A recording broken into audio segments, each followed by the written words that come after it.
Nagsisimula ang kwento kay Chen Xiao, isang lalaki na 2 taon nang nasa koma matapos ang isang malubhang kaso ng maling gamutan mula sa isang pekeng doktor.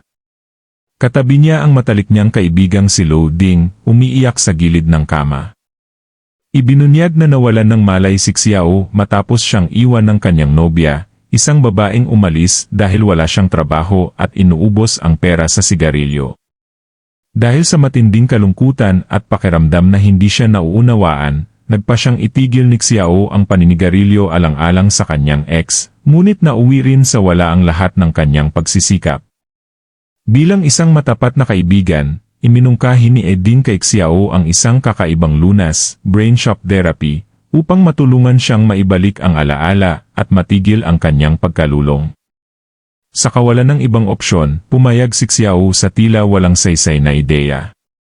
Pagkaraan ng 2 taon sa koma, humingi ng tawad si Eding kay Xiao, ngunit sa kanyang gulat, mahinahong tinanggap ito ni Xiao at nagpasalamat na siya'y muling nagising. Pumasok ang isang nurse sa silid, dala ang isang dilaw na gamot para kay Xiao. Walang pag-aatubili, ininom ito ni Xiao, ngunit may kakaibang nangyari. Kinabukasan, sa follow-up check-up, natuklasan ng doktor na may sira ang bahagi ng utak ni Xiao, at kinakailangan nito ng mahabang gamutan. Bukod pa rito, pinayuhan ang kaibigan niyang si Eding na manatiling sumusuporta kay Xiao habang siya'y nagpapagaling. Lumipas ang 1 taon at nagsimulang makaranas ng hindi pangkaraniwang sintomas si Xiao. Tuwing makakakita siya ng kulay dilaw, ang mga tao sa paligid niya ay nagiging mga bibe at sinasamahan pa ng tunog ng pagkwak. Upang malabanan ito, bumili si Xiao ng pulang salamin para makita niyang pula ang lahat. Sa kabutihang palad, pagkatapos ng rehabilitasyon, nakakuha siya ng trabaho. Isang araw, nilapitan siya ng CEO ng kanilang kumpanya na si Sion at inalok siya ng isang nakakagulat na posisyon, ang maging susunod na CEO. Nabigla si Xiao, lalo't 1 taon pa lamang siya sa kumpanya. Ngunit ipinaliwanag ni Sion na malaki ang naging ambag ni Xiao sa kumpanya, lalo't may pinaghahandaang malaking proyekto. Bagaman natuwa, hindi pa rin mawala ang pag-aalala ni Xiao sa kanyang kondisyon. Kapag nakakakita siya ng dilaw, ang mga tao ay nagiging baybe. Paano siya mamumuno kung ganito ang kanyang kalagayan? Pauwi na siya nang binati siya ni Eding, ngunit sinabi ni Xiao na hindi pa opisyal ang alok. Duda pa rin siya sa sarili, at hindi niya pa sinasabi ang tungkol sa kanyang kakaibang kondisyon. Bilang suporta, nag-alok si Eding ng isang proyekto para matutunan ni Xiao ang pamumuno. Kinabukasan, dumating si Xiao sa isang apartment complex kung saan may advertising team si Eding na hindi niya kayang tutukan. Ipinagkatiwala niya ito kay Xiao bilang bahagi ng leadership training. Kasama sa team sina Janan bilang manager at lead talent, Haen bilang scriptwriter, Hai bilang assistant, Tayong ang cameraman, at Kiangsu ang editor. Umaasa si Eding na mapangangalagaan ni Xiao ang team. Nag-shoot sila ng cooking content. Ipinakita ni Hajun na paborito ito ng viewers dahil sa masarap na luto ni Janan. Habang naroon si Xiao, pinatikim siya ng luto ni Janan at nagulat ang lahat sa nakakatuwa niyang reaksyon, naging viral ito. Pinuri ni Janan ang ekspresyon ni Xiao, kaya't nagpa siyang ipagpatuloy ang ganitong concept.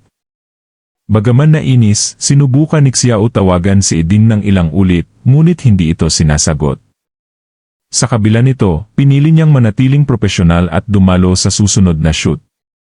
Sa kanyang pagpasok, may delivery rider na nakadilaw na jacket na muling nag-trigger ng kanyang hallucination, ngunit nang lapitan siya ni Janan, biglang nawala ang hallucination.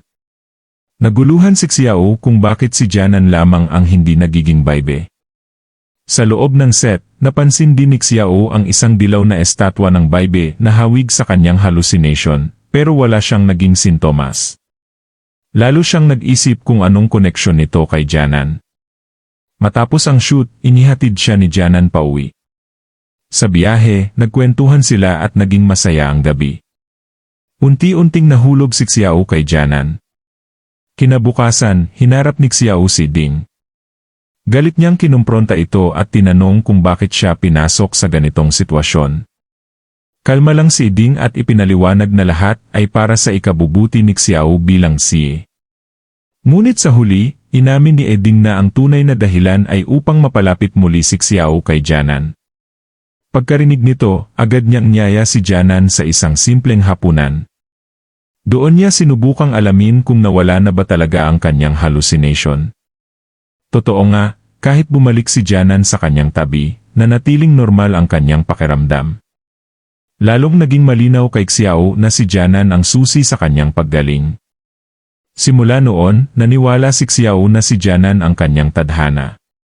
Mas madalas na silang magkasama, nagbibiruhan, nagtatawanan, at nag-enjoy.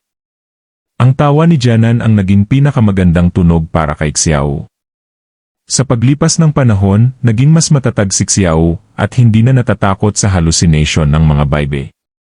Para sa kanya, bawat araw ay maliwanag kapag kasama si Jianan. Isang gabi, nakita si Eding na may lihim na pag-uusap kay Jianan sa isang tahimik na kalye. Hindi alam ni Xiao ang pinag-usapan nila pero naging emosyonal si Jianan.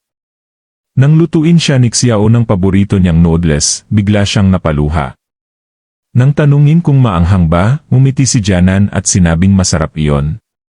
Ipinagmalaki ni Xiao na ang recipe ay galing sa isang espesyal na tao sa kanyang buhay. Nag-date sila at nanood ng romantic movie. Sa isang sandali, nagtanong si Jianan, tila nahihiya, kung handa na bang halikan siya ni Xiao. Kinabahan si Xiao, pero handa siyang gawin ito. Sa huli, biro lang pala yun ni Jianan, at napahiya si Xiao. Ilang araw ang lumipas, at pakiramdam ni Xiao ay bahagi na talaga siya ng team.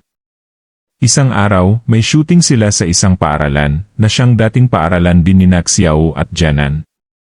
Napansin ni Haen na si Jianan mismo ang humiling ng location na yon.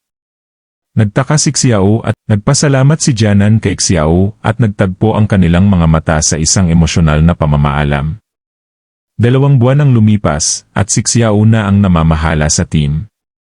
Isang araw, habang hawak ang laruan ng baybe, bumalik sa kanyang alaala ang lahat, si Jianan ang dating nobya niya. 3 taon siyang walang alaala, at ang mga baybe ay resulta ng trauma. Ang lahat ng karanasang pinagdaanan nila kamakailan ay mga bahagi pala ng kanilang nakaraan, mula sa ramen, sa eskwelahan, at sa mga biro nila noon. Dating tahimik si Xiao sa paaralan at madalas malungkot. Sa gabi ng kanilang graduation, nakita niya si Jianan sa rooftop. Nilapitan niya ito, nagbiro tungkol sa unggoy at baka, at doon nagsimula ang kanilang koneksyon. Lalong naging malapit sila, nangarap maging YouTubers. Ngunit nagsimulang manigarilyo si Xiao, at nauwi ito sa sigalot. Isang gabi, sinunog niya ang kama nila sa sigarilyo. Nagsisigaw si Jianan at nagbigay ng ultimatum. Sa galit, tinanggap ni Xiao ang hiwalayan. Kinabukasan, kinausap ni Jianan si Ding, hindi na raw niya kayang ituloy ang lahat.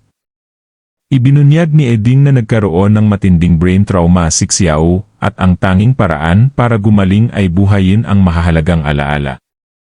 Bagaman nakatulong ang presensya ni Jianan, masakit na hindi siya naalala ni Xiao. Habang iniiyakan niya ang nakaraan, bumalik din ang damdamin ni Jianan para kay Xiao. Takot siyang mangyari ulit ang lahat. Ngunit nagpapasalamat si Eding sa sakripisyo niya. Gabi ng isang launch event para sa paboritong snack ni Jianan, nagpunta siya bilang sikat na YouTuber. Samantala, hindi na makatiis si Xiao. Ayon kay Haen, hindi pa umaalis si Jianan sa China. Dali-daling nagtungo si Xiao sa event, ngunit umalis na si Jianan. Gumawa siya ng paraan para maiparating dito na hinahanap niya ito. Sa wakas, sa boses na pamilyar kay Jianan, tinawag siya ni Xiao. Sa paglingon ni Jianan, dumaloy ang luha. Inamin ni Xiao na naalala na niya ang lahat, ang pagmamahal at mga pagkakamali. Sinabi niyang tumigil na siya sa paninigarilyo para sa kanya. Lumapit si Jianan, humagulgol sa tuwa, at nagpasalamat sa lahat ng ginawa ni Xiao. Nakiusap siyang panatilihin nila ang pagmamahalan nila. Umaasa siyang sa pagkakataong ito, hindi na sila kailanman maghihiwalay. Aral ng kwento, huwag basta-bastang susunod sa kaibigan na may kakaibang ideya sa therapy, baka mag-hallucinate ka ng mga baybe. At kung ang ex mo ang nag-ayos ng buhay mo, baka siya talaga ang hindi mo dapat pakawalan.